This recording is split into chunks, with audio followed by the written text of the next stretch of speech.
الإنصاف يعني المشاهدين. لا طمن راح ننطيه حتى نصف ساعة ونحن نتكلم نصف ساعة، ما راح نقاطع إلا نفهم منه وينطينا الإجابة هو أيضا، لأن ما أريد يعني أضيع وقتي على الفاضي. وللمناظرة شروط وضوابط. أنت تعرف أنا من؟ لا بس صعدة يعني أنا ودي أشوف. جميل، صعدوا يا أحبائي يناقشنا ويتكلم يعني، صعدوا. أبو محمد صعد لنا بالله أبو منتظر هذا.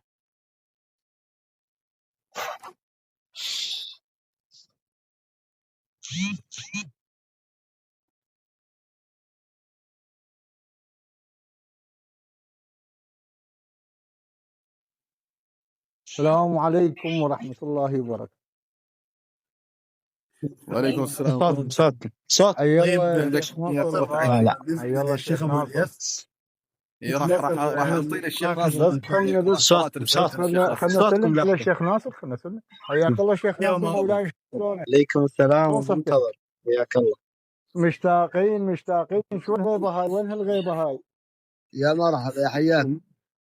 أنا حياك الشيخ ناصر. لا يوجد ممكن تعيد لا يوجد شيعي يحيي السني إلا أشك أنا في السني. حياك الله شيخ ناصر، تفضل. شيخ ناصر ممكن تعيد الحديث إن الله لقد رضي على أصحاب بدر. يا الله نص الله يبارك فيك. أنا سلمتك إياه، تفضل. يا حياك إن شاء الله. شنو ذبيحة وسلمتني. حياك يا ابو منتظر، كيف حالك؟ طيب الله يعزك الله يحفظك. شيخ ناصر بس عيد لي حديث النبي لقد رضي الله عن أصحاب بدر. خلصت؟ طيب اسكت جدو اسكت، قاعد احكي اسكت. يلا ارفع منك. تفضل عزيزي، تفضل شيخ ناصر. ممتاز. الآن نحن كنا في كلام عن عدالة الصحابة، نطرح بعض الأدلة في عدالة الصحابة، هذا واحد. ثانيا للبث سؤال، أنت ضيف عندنا وحياك الله، وجب علينا أن نحترمك. أنا بخدمتك، ما تجاوز ادري ما تجاوز، بس أريدك تعيد الحديث مال النبي في أصحاب بس. الله يرضى.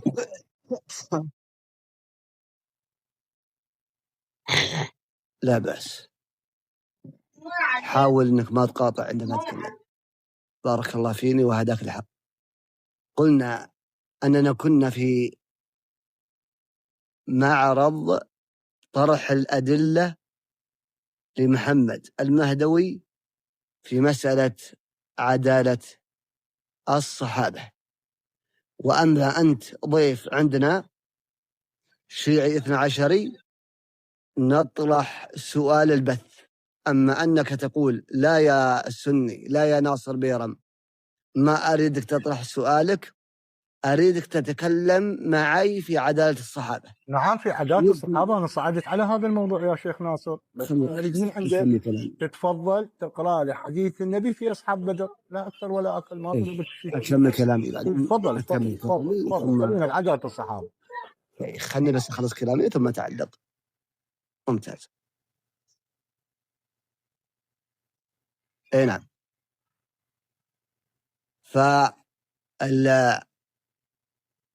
طرحنا الأدلة من القرآن والسنة من باب التبيان لأخينا وصديقنا محمد المهدوي.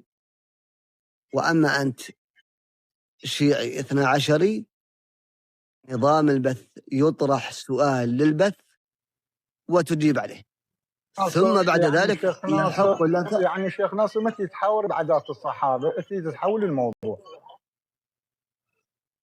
شفت كيف يا محمد المهدوي كيف ما يخلينا؟ لا مو انت شو تتكلم ويا استاذ محمد المهدوي في عدالة الصحابة، ليش من صعدت اريد تغير الموضوع؟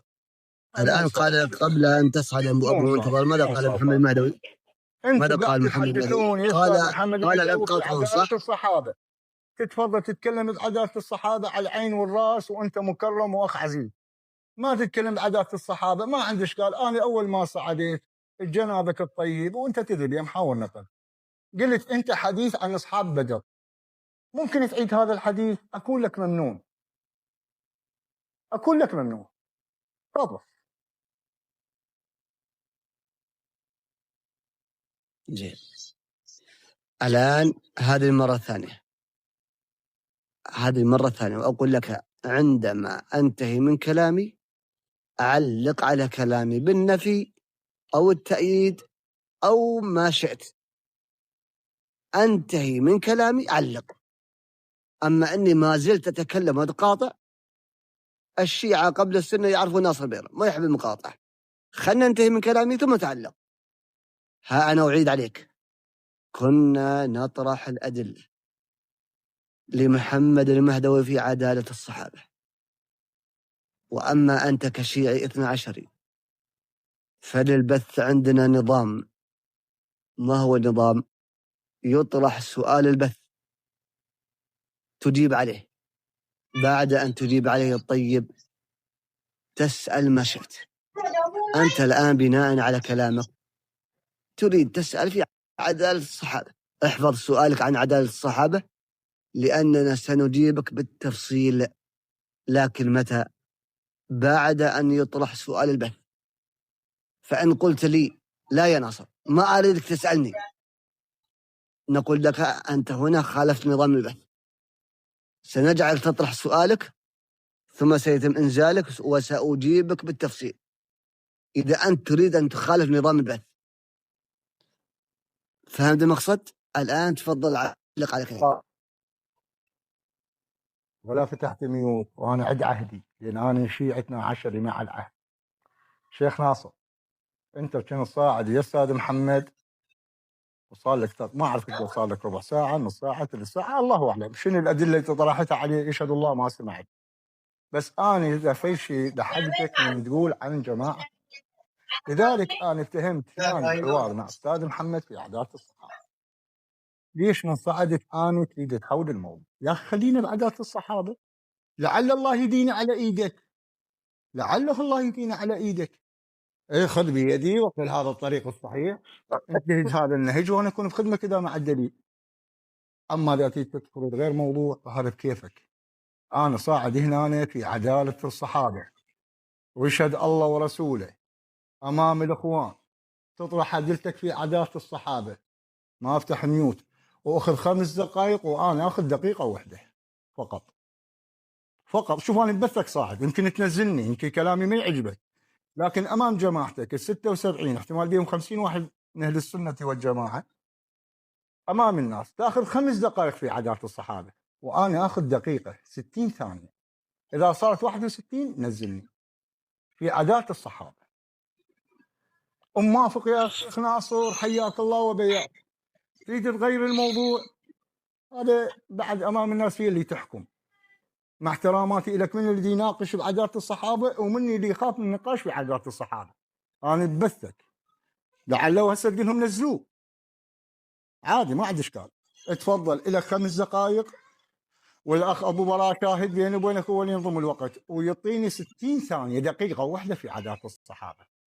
موافق شيخ ناصر على العين والراس، ما توافق براحتك. شوف شلون أنا أبو منتظر أقول لك يعني صدري مفتوح، لا خايف من سؤالك ولا شيء. بس أنت بما أنك طارح الموضوع على الأخ محمد في عدالة الصحابة، كمل يا عدالة الصحابة وارجع أقول لك إلك 5 دقائق ولا دقيقة. تفضل إلك الكلام.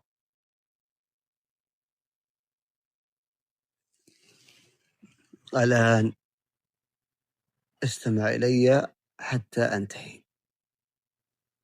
أما قولك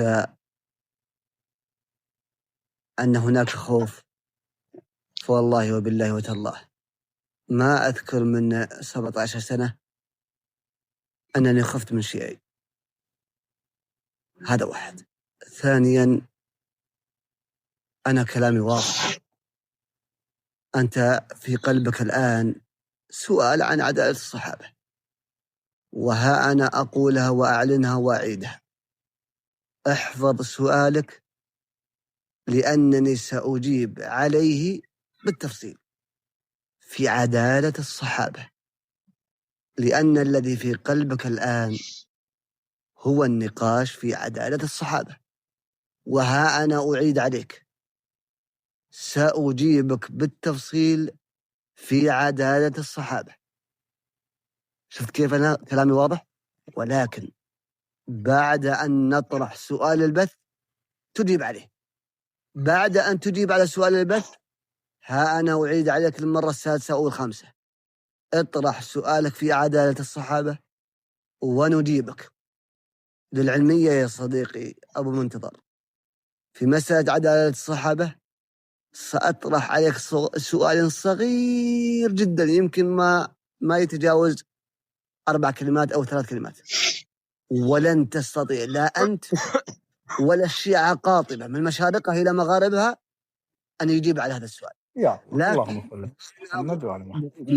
ما انتهيت. العفو عبال انتهيت. إذا عندك سؤال بعدالة الصحابة تفضل اطرحه أمام الناس، وأنت تقول ما يجاوبون عليه حتى المعممين. أنا مو محمد، أنا رجال. قاطعتني. لا اسمح لي يا شيخ، مو قاطعتني وقاطعتك. قاطعتني.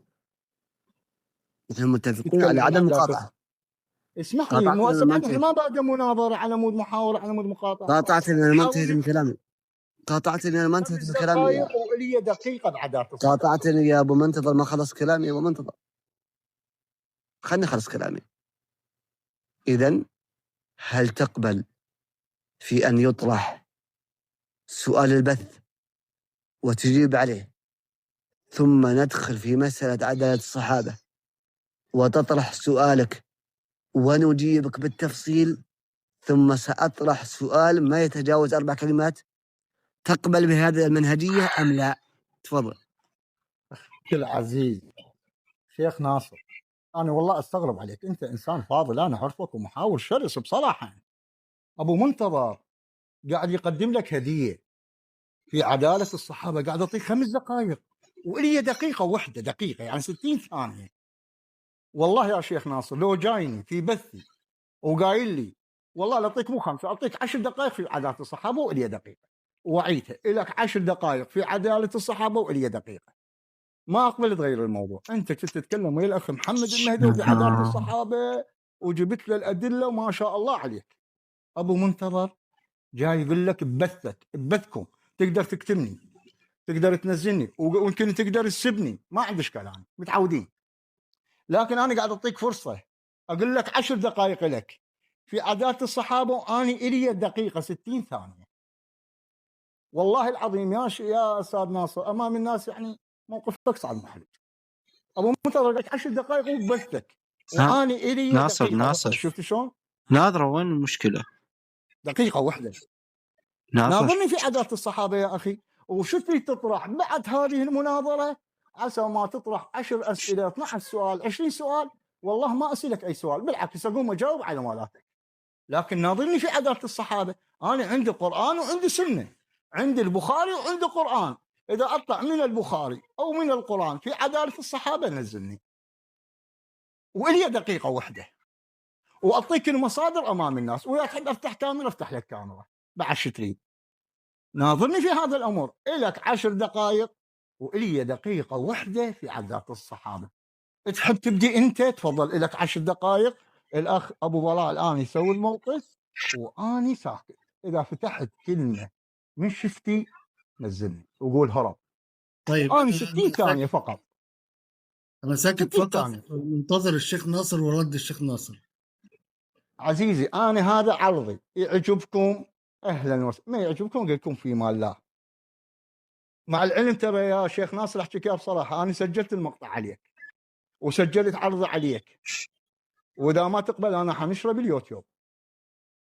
أنا عرضي وياك أمام الناس، 10 دقائق لكم بعدالة الصحابة وأنا لي 60 ثانية، يعني 60 ثانية ما تقاومون، مو حلوة هاي بحقكم الصراحة. لا تفضلوا يا عزيز قلبي يا تاج راسي، توافق يا شيخ ناصر؟ ناصر ناظرة وعلى شرط لا أطلع من القرآن ولا أطلع من صحيح البخاري في عدالة الصحابة. يا أبو منتظر خلاص يا أبو منتظر، أنا ما قاطعتكم، ليش تقاطعني أبو عايش؟ ما قاطعتك بعدني ما مكمل. من أكمل أنا وأستاذ ناصر. الشيخ ناصر سمعك ولا أنت قاعد يا تكرر؟ عزيز يا حبيبي لا تقاطعني، أنا شيخ ناصر الله يفتح عليك، تحترم شيخ ناصر. أستاذ أبو أنا قاعد أحتسب محمد المهدي من أحكاني ما يفتح أستاذ أبو منتظر، أستاذ أبو منتظر يا ناظرني حبيبي في عدالة الصحابة، إلك 10 دقائق ولي خلاص سمعت حبيبي في عدالة الصحابة، إلك 10 دقائق ولي خلاص سمعت يا أبو منتظر، خلاص كلنا سمعنا. اهدأ، كلنا سمعنا، واللي انت حكيته كلنا سامعينه. تفضل يا شيخ ناصر، بارك الله فيكم. اولا مش عارف يا اخوان، انا ايه علاقه ان انا اسيب واحد يهرتل بحجه ان انا فير في الحوار؟ يا اخوان مش بدا كده والله. التجاوز، بدا التجاوز اخوان. ايه العب في ابوك امان ابو الله. يخليك انت شوف كلب بدا ابن التجاوز كلب في اصلا. امان الله. في 60 خراره تاخدك وتاخد الجايبين. لا ده مش نظام يا اخوان. مش عارف بتحرقوا دمنا ليه؟ لا اله الا الله. الله سبيل كلب يقول حاوروني في عدد الصحابه. يا ابن الناس يا عمر، الرجل ما سب. انت بتفتح مرارتنا يا راجل. ده مش نظام. يا عمر الله يهديك، الرجل ما سب ولا شتم، الرجل مجرد يخرج غرور. يا مسلمين، لا يأتيني محاور سني ويريد أن يجبر البث على عاطفته. حنا كنا محاورين، ما فينا جاهل في الأمور هذه. ترى احنا عرب، نفهم الرجل اللي يسب ونفهم الرجل إذا كان عنده غرور. هذا الرجل ما زال في نطاق الغرور، عندما يقول 60 ثانية ما أدري كيف دقيقة وعنده 5 دقائق، هو الآن ما زال في مطرح في معرض الغرور. أنا أعلم أنه مغتر بنفسه. ليش تغضب أنت يا عمر؟ تغضب من ماذا؟ الرجل ما سب ما شتم. لو شتم أو سب سرعان على طول من نزله، لأنه خالف نظام البث. يا مسلمين لا تستصغرون محاور السنة. يا سني لا تستصغر محاور السنة. أصغر محاور سني يهدم عقيدة الشيعة كاملة بالدليل، لا بالاستهزاء والغرور. أنا ليش ما أقاطع بحرف واحد حتى يخرج التسجيل؟ هو يسجل الآن، أنتم خربتوا عليه التسجيل. أنا أريده يخرج ويكون التسجيل واضح من جميع الجوانب. ما أدري هو في محاضرة ولا شو السالفة. ان شاء الله باذن الله.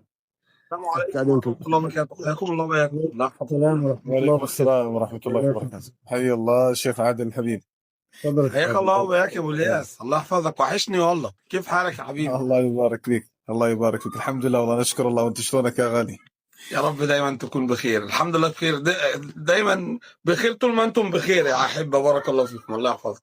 ابو البراء الغالي، ابو فيصل الغالي، ابو محمد الغالي، اختنا اصول، بارك الله فيكم جميعا. حياكم الله وبياكم. الله يحفظكم، الله يرفع قدركم. تفضل يا كاظم، بارك الله. الله يحفظك.